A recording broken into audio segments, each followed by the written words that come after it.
Assalamualaikum warahmatullahi wabarakatuh. Perkenalkan, nama saya Galupa Danwangi dari 10 Manajemen Perkantoran yang akan membacakan sebuah cerita yang berjudul Birds Babil. Bersamaan dengan proses kebijakan untuk membunuh bayi laki-laki itu, Raja Namrud tak serta-merta berdiam diri. Ia seorang raja yang ambisius. Kecerdasan pikirannya yang dilumuri keangkuhan telah membawa dirinya menerapkan pemerintahan tangan besi dan membangun sebuah peradaban yang mencerminkan kesombongannya kepada Allah. Sisa-sisa dari banjir Nabi Nuh membuat suatu pengaruh yang besar bagi peradaban selanjutnya. Raja Namrud dipusingkan dengan penduduk beberapa negara kota di sekitarnya yang tercerai-berai dan menyebar kemana-mana. Ia seperti lumut yang tumbuh di halaman kita, melampau di satu tempat dan benar-benar kosong di tempat lain. Peristiwa banjir Nabi Nuh di satu sisi menyisakan sebuah kota yang hancur, peradaban yang dilalap habis hingga tak tersisa, tetapi sesudah banjir besar itu, Allah memberikan anugerah kepada manusia dengan kenikmatan yang tiada tara. Manusia pertumbuhan seperti jamur di musim hujan. Mereka yang pada mulanya satu bangsa, kini tercerai-berai dan terpisah-pisah di lain tempat. Mereka merasa rindu dengan saudaranya yang lain, rindu untuk menyatukan peradabannya yang sempat hancur, rindu untuk menyatukan budaya, bahasa, dan rasa senasib sebagai bangsa yang bangkit dari puing-puing azab Allah. Raja Namrud setelah mengerti itu, ia mendengar keluhan dari rakyatnya, dari mata-matanya, dari penasihatnya, dari ahli nujumnya, dari orang-orang terdekatnya yang waktu itu mempunyai keluhan yang sama. Mereka ingin bersatu dalam satu naungan kerajaan Babilonia. Mereka yang telah bercerai-berai dan terpisah-pisah tanpa mengenal saudara, bahasanya berbeda, adat dan budayanya berbeda, merasakan sendirian di dunia ini. Sementara itu, bangsa-bangsa di luar dirinya senantiasa mengancam, menindas, dan hendak melenyapkan. Sebagaimana ancaman bangsa Assyria, Akkadia, Kaldea, bangsa yang terkenal kejam dan kuat. Hampir seperti bangsa Yahudi yang menyebar kemana-mana, seorang Theodore Herzl, seorang tokoh Yahudi terpandang kemudian membuat suatu maklumat untuk menaungi mereka dalam satu wadah negara Israel. Entah apakah kaum Yahudi terinspirasi oleh Namrud untuk melakukan sebuah penyatuan bangsa mereka yang tercerai-berai, menyatukan perasaan senasib, sepenanggungan, sependeritaan. Tidak ada yang tahu persis. Hanya saja apa yang dilakukan Namrud dan Theodore Herzl punya metode yang sama persis. Ia merancang sebuah simbol pemersatu yang bisa dimengerti oleh bangsa-bangsa Yahudi yang menyebar ke seluruh dunia. Segera saja proyek prestisius ini dilaksanakan. Namrud memanggil beberapa orang yang sangat ahli dalam bidang arsitektur bangunan. Mereka adalah para perencanaannya yang sekaligus penentu di manakah menara itu akan dibangun, berapa biaya yang mesti dikeluarkan, bahan-bahan apa saja yang mesti disediakan, berapa saja tenaga kerja yang akan dikerahkan.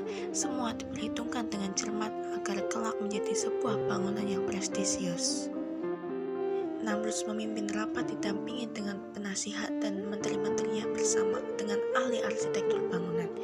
Dalam rapat itu, Namrud memaparkan rencana-rencananya. Aku menginginkan kalian membuat bangunan sebagai simbol pemersatu bangsa. Akan kubuktikan bahwa aku, Namrud, Dewa Bajos, anak Dewa Marduk, putra Kanaan, akan mampu untuk berjuang dengan kekuatanku agar tetap hidup dan tak mungkin punah. Akan kusatukan bangsaku yang tercerai-berai. Aku yakin bangsa kami takkan hilang di telan bumi akibat bencana banjir besar itu. Kami bahkan bisa berjaya, gemilang dan berkuasa membangun peradaban yang megah. Karena keangkuhannya, ia meluapkan tujuan luhur mempersatukan bangsanya dengan kepentingan yang lebih bijik, memenuhi ambisi pribadinya, memuaskan kebanggaan dirinya, dan sebagainya, agar kelak ia dikenang oleh anak cucunya sebagai raja yang melegenda dan termasyhur karena pernah membuat bangunan yang tak dapat ditandingi oleh siapapun. Bahkan, ia seakan bisa sedikit mengejek Tuhan langit bahwa tanpa bantuannya, ia dapat melakukan pekerjaan yang sangat berat ini. Seakan-akan Raja Namrud ingin mengatakan bahwa tanpa campur tangan dirinya, ia dapat melakukan apapun sesuai keinginannya. Jika sudah demikian, siapa sebenarnya yang layak disebut Tuhan?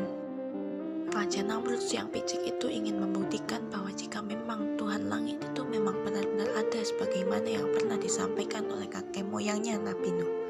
Mengapa sampai sekarang ia merasa tak melihatnya? Jangankan melihat, merasakannya pun tidak. Raja Namrus lebih percaya dengan kekuatan alam yang bermanfaat untuk dirinya.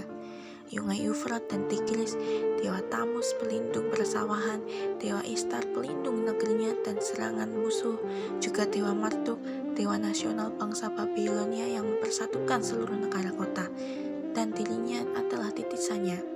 Maka sesuatu yang lumrah juga ia ingin menggapai langit dengan membangun menara.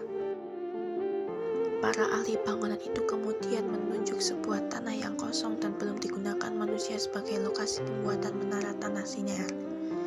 Tanah yang bercahaya karena matahari langsung menyiramkan panasnya ke tanah tadi.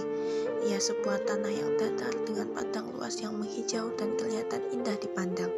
Di samping timurnya, terlihat sungai Eufrat dan Tigris yang mengalir menyejukkan seperti sepasang suami istri yang saling mencintai dan berjanji tak akan pernah berpisah selamanya. Di sebelah utara adalah Ziggurat, tempat Dewa Marduk dan dewa-dewa lainnya dari yang kecil hingga yang terbesar bersemayam.